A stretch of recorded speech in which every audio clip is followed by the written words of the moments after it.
Hi friends, Assalamualaikum. মই আৰিফা আপোনালোক সকলোকে পুনৰবাৰ মোৰ নতুন এটা ৰেচিপি ব্লগলৈ স্বাগতম জনাইছো। আশা কৰো আপোনালোক সকলো বহুত বেছি ভালে আছে। আহকচোন বাৰু আজি মই কি বনাইছো তাকে চাবলৈ মোৰ ভিডিওটোৰ মাজলৈ আগবাঢ়ো।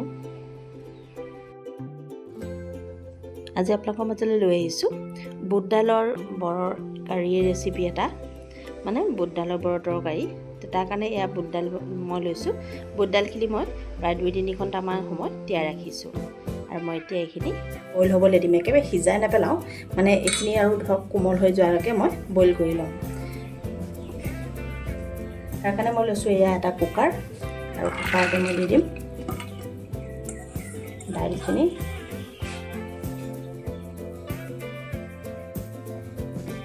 আৰু এতিয়া মই ইয়াতে দি দিম এচিকুটমান নিমখ, বহুত বেছি নিমখ নিদিওঁ যিহেতু মই পিছত নিমখ ব্যৱহাৰ কৰিম। আৰু এয়া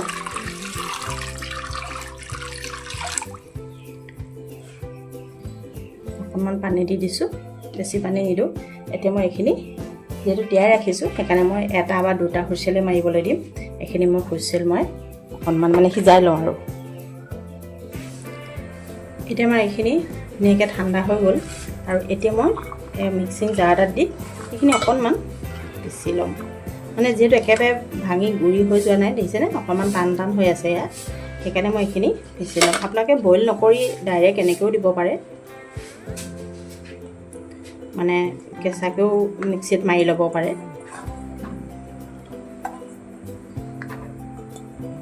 এতিয়া মই এইখিনি ধুনীয়াকৈ এটা পেষ্ট বনাই লওঁ পানী নিদিয়াকৈ।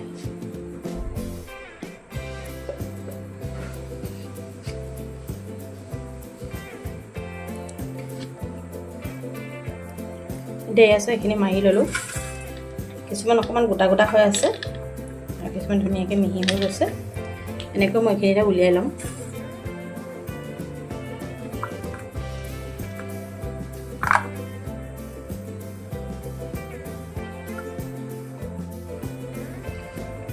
এতিয়া মই এইখিনি উলিয়াই ল'লোঁ, আৰু এতিয়া মই একেটা মিক্সিং জাৰতে এটা লৈছোঁ পিঁয়াজ। আপোনালোকে পিঁয়াজৰ পৰিমাণ বঢ়াবও পাৰে, মই এটাই লৈছোঁ। আৰু ইয়াতে মই এয়া লৈছোঁ নহৰু কেইফুটামান লৈছোঁ, আৰু আদাও লৈছোঁ মই ইয়াত, লগতে লৈছোঁ 2টা কেঁচা জলকীয়া।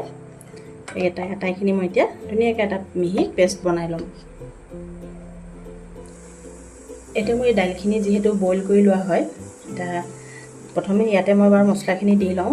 এয়া দিছোঁ অলপমান জলকীয়া গুড়ি, আধা চামুচমান দিছোঁ জলকীয়া গুড়ি,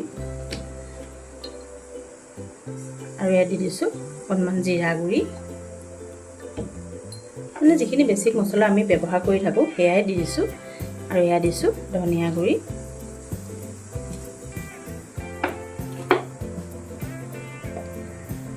আৰু লগতে দিছোঁ এয়া অকণমান হালধি গুড়ি। আৰু মই যি এয়া পেষ্ট বনাই লৈছিলোঁ, পেষ্ট হৈ নাই থকা আৰু এইখিনি দৰদৰীয়া টাইপৰ হৈছে, ইয়াৰে অকণমান মই ইয়াতে দি দিছোঁ। যিহেতু এয়া অকণমান দিছোঁ, ইয়াতে আদা নহৰু কেঁচা জলকীয়া যিহেতু চবেই আছে সেইকাৰণে এয়া দি দিছোঁ অকণমান। আৰু লগতে ইয়াতে দি দিছোঁ সোৱাদ অনুসাৰে নিমখ।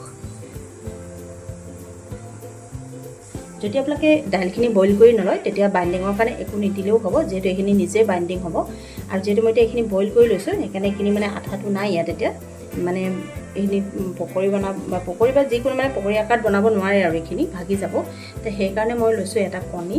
আপোনালোকে কণী ঠাইত বেচনো ল'ব পাৰে। মই মানে টেষ্টটো অলপ বেছি বঢ়াবৰ কাৰণে কণী এটাই দিছোঁ, আৰু কণীটো দি দিছোঁ ভাঙি। আৰু এই আটাইখিনিতে মই ভালদৰে মিহলি কৰি লওঁ।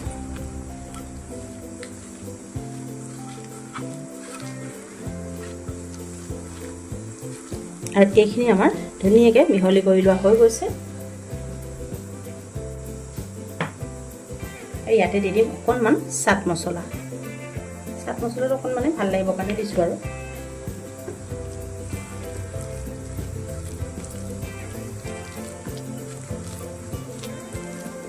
নাথাকিলে মানে নিদিলেও কোনো কথা নাই। আৰু এতিয়া এইখিনি আমাৰ ৰেডি হৈ গৈছে।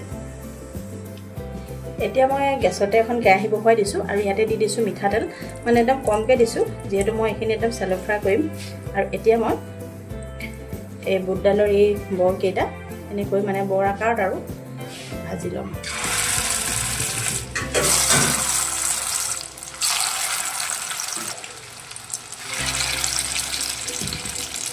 এটা একদম ধুনীয়াকৈ মই এতিয়া ইলুটিকে ধুনীয়াকৈ ৰঙচুৱাকৈ একদম মানে ফ্ৰাই কৰি ল'ম আৰু এতিয়া মই এয়া চাওক ইলুটিকে এইকেইটা ধুনীয়াকৈ ৰঙচুৱাকৈ মই ফ্ৰাই কৰি ল'লোঁ আৰু এতিয়া মই এতিয়া নমাই ল'ম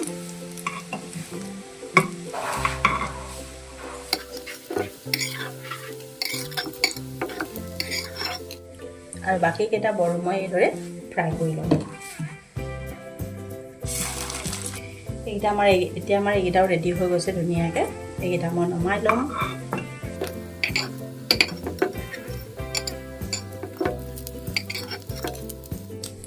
আৰু মই এতিয়া একেখন কেৰাহীতে আৰু অকণমান তেল দি দিম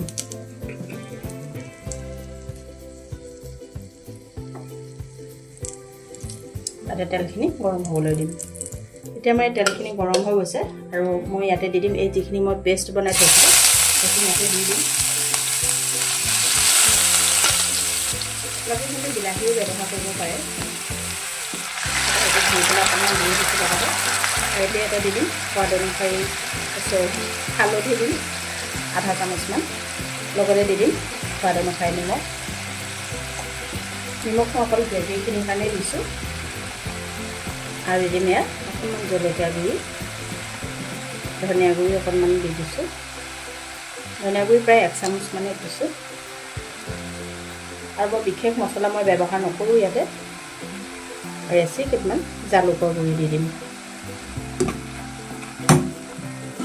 আৰু এই মছলাখিনি মই ধুনীয়াকৈ মানে অকণমান এইবোৰ আদা নহৰু গোন্ধটো যোৱালৈকে এইখিনি সিজিবলৈ দিম এতিয়া মছলাখিনি চব ধুনীয়াকৈ আমাৰ সিজি গৈছে এইখিনি তেল বিৰিঙি উঠিছে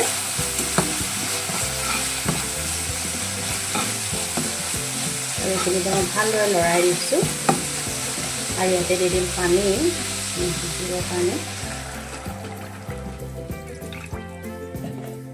আৰু এইখিনি মই একদম ভালদৰে উতলিবলৈ দিম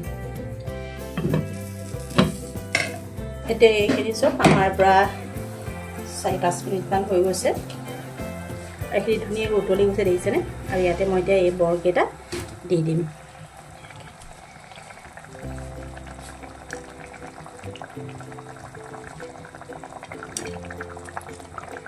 আপোনালোকে বৰবোৰ এনেকৈও খাব পাৰে মই কিন্তু ইয়াত এইটো মানে তৰকাৰী বনাইছোঁ কাৰী আৰু এইখিনি এতিয়া এনেকৈ থাকিবলৈ দিম প্ৰায় 2 মিনিটমান এনেকৈ সিজিবলৈ দিম ঢাকন লগাই আৰু বেছি লৰচৰ কৰি নাথাকোঁ যিহেতু এইখিনি মই পূৰা মা মছলা দিয়ে ভাজিছোঁ এনেই খালি ইয়াতে মানে অলপ জুচি হ'বৰ কাৰণে এইখিনি এনেকৈ থাকিবলৈ দিম 2-3 মিনিটমান এইখিনি আমাৰ চব একদম ধুনীয়াকৈ ৰেডি হৈ গৈছে এতিয়া মই গেছটো অফ কৰি দিম আৰু অকণমান ঠাণ্ডা হোৱাৰ পিছত আপোনালোকক চাৰ্ভিং বলত চাৰ্ভ কৰি দেখুৱাম এয়া এতিয়া আমাৰ বুট দাইলৰ বৰ এই তৰকাৰীখন ৰেডি হৈ গৈছে এই ৰেচিপিটো খাবলৈ খুবেই বেছি টেষ্টি হয় আৰু আপোনালোকে একদম কম উপকৰণে কম সময়তে ৰেচিপিটো বনাব পাৰে মই ইয়াত মানে বুট দাইল ব্যৱহাৰ কৰিছোঁ আপোনালোকে তাৰ ঠাইত বেলেগ যিকোনো দাইলে ব্যৱহাৰ কৰিব পাৰে আৰু এনেকৈ বনাই এদিন খাই চাবচোন খাবলৈ ইমানেই বেছি টেষ্টি হয় আৰু এই ৰেচিপিটো আপোনালোকে ভাত ৰুটি পৰঠা পুৰি চবৰ লগতে পৰিৱেশন কৰিব পাৰে আৰু আপোনালোকে এনেকৈ তৰকাৰী মানে নবনাই অকলে এনেকৈ বৰকেইটা বনায়ো চাহৰ লগত পৰিৱেশন কৰিব পাৰে বা ভাতৰ লগতো খাব পাৰে খাবলৈ খুবেই বেছি মানে যেনেকৈ বনায় তেনেকৈ খুব বেছি টেষ্টি হয় তেতিয়াহ'লে নিশ্চয় এদিন এইদৰে ট্ৰাই কৰি চাব পাৰে যদি মোৰ ভিডিঅ'টো চাই আপোনালোকে ভাল পালে তেতিয়াহ'লে মোৰ ভিডিঅ'টো লাইক কমেণ্ট আৰু শ্বেয়াৰ কৰিবলৈ নাপাহৰিব আৰু আপোনালোক যদি মোৰ চেনেলত নতুন আহিছে তেতিয়াহ'লে অনুগ্ৰহ কৰি মোৰ চেনেলটো ছাবস্ক্ৰাইব কৰি দিব আৰু কাষতে থকা বেল আইকনটো প্ৰেছ কৰি দিব তেতিয়া আপোনালোকে মোৰ নতুন ভিডিঅ'বিলাক পাই থাকিব আৰু যদি আপোনালোকে মোৰ ভিডিঅ'বিলাক ফেচবুকত চাই আছে তেতিয়াহ'লে অনুগ্ৰহ কৰি মোৰ ফেচবুক পেজটো ফ'ল' কৰি ল'ব তেতিয়া আপোনালোকে মোৰ ভিডিঅ'ৰ নতুন আপডেটছবিলাক পাই থাকিব তেতিয়াহ'লে আকৌ এটা নতুন ৰেচিপি ব্লগত পুনৰ লগ পোৱাৰ প্ৰতিশ্ৰুতিৰে আজিলৈ আহিছোঁ তেতিয়ালৈকে সকলো সুস্থ থাকক সুখী থাকক বাই বাই